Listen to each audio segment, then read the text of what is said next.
चमचा युग पुस्तक की हेडिंग है अंधकार से उज्जवल युग तक।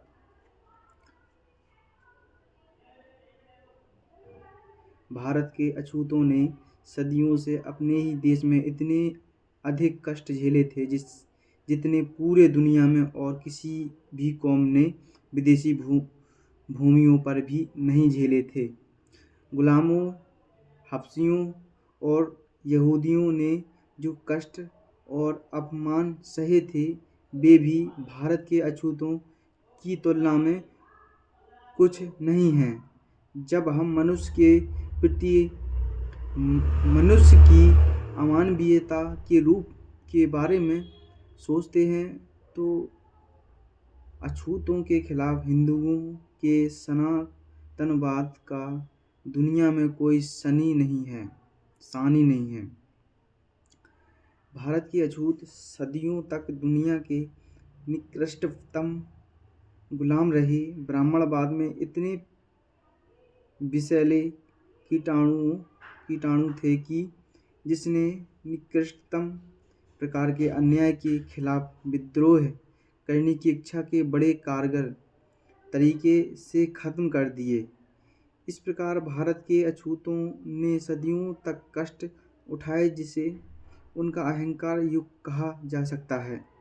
अंग्रेज राज के दौरान इन अछूतों का काफ़ी लंबे समय तक पश्चिमी शिक्षा और पश्चिमी सभ्यता के संपर्क हुआ। इस संपर्क में ने इनमें विद्रोह की भावना भड़का दी। इस तरह हम देखते ही 20वीं सदी के प्रारंभ में अछूत लगभग समूचे भारत में छूत और अन्यायपूर्ण सामाजिक व्यवस्था के खिलाफ लड़ाई को तैयार थे। 1920 तक उनके नेता और मुक्तिदाता के रूप में डॉक्टर अंबेडकर का उत्थान हो चुका था।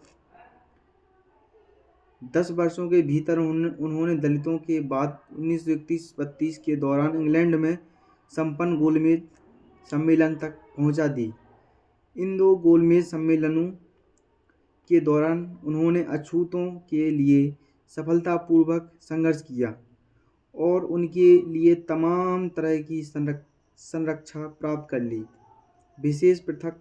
विशेषकर पृथक निर्वाचक मंडलों के रूप में राजनीतिक सुरक्षा। अब पीछे मुड़कर देखने पर बिना किसी संदेह के यह कहा जा सकता है कि अंबेडकर भारत के अछूतों को अंधकार युग से उज्जवल युग की ओर से ले जा रहे थे। किंतु दुख का विषय यह हुआ कि उज्जवल युग तक पहुंचने से पहले वे फिसलाकर चमचा युग में चले गए।